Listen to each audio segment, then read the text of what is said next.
Do what only you can do.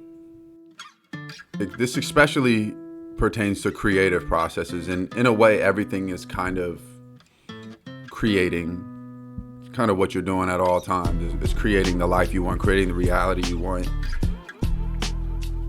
But when you're being creative, with whether that be with art or anything that you do, any art form, the most important thing that you can do is provide what only you can provide. And what I mean by that is, if you're drawing something, if you're creating a song, if you're making anything, a podcast, anything that takes creativity, there's going to come a point where you might feel like, this thing is weird in this form that it's in. Like it doesn't work like this, or maybe other people might think it's weird. And that's how you know you're on the right path. It should be weird if it's you. It should be like off a little bit. That's a perfect time for you to kind of get some feedback when it's like a little shaky, a little weird, because inevitably you'll get better.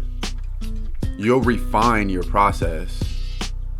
You know, you'll start to see what better quality looks like, and you'll start to produce better quality, but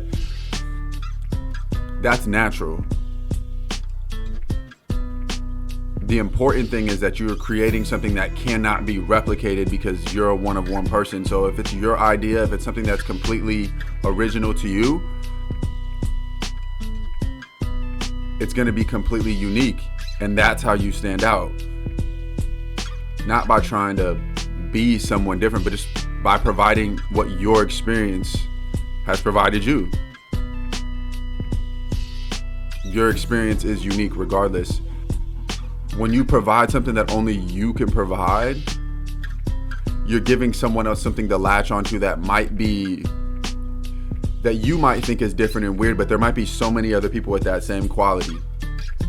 I mean, we all heard the adage when we were in school, don't be afraid to ask a question because there might be somebody else with the same question. That's just life. You're probably not the only one with that same emotion, with that same feeling, that same desire. I mean, we're all people. There's only so many things that, exist in this world. They say there's nothing new under the sun, right? If that's the case, you're not really the first person to ever go through anything, and you won't be the last. Or you won't be the first person to experience the way you feel or to think the way you're thinking. Like,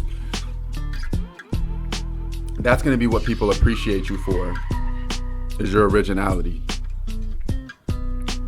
People buy things for the simple fact that other people don't have them, or that other people can't acquire them. It's what high-end fashion companies are literally built on, is that scarcity principle. Excuse me, not scarcity, but like supply and demand. And if there's only one of you, then the supply is extremely limited.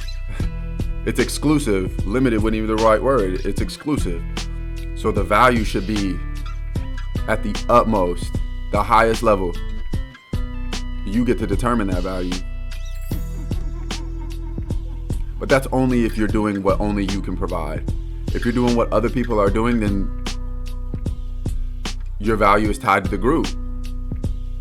Because the supply can go up and down. More people can add themselves to that supply, or more people can remove themselves and demand can go up. But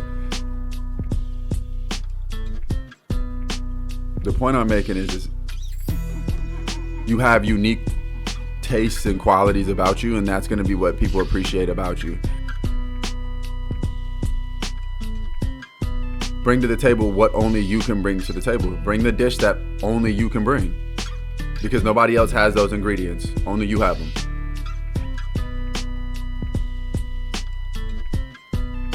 Yeah.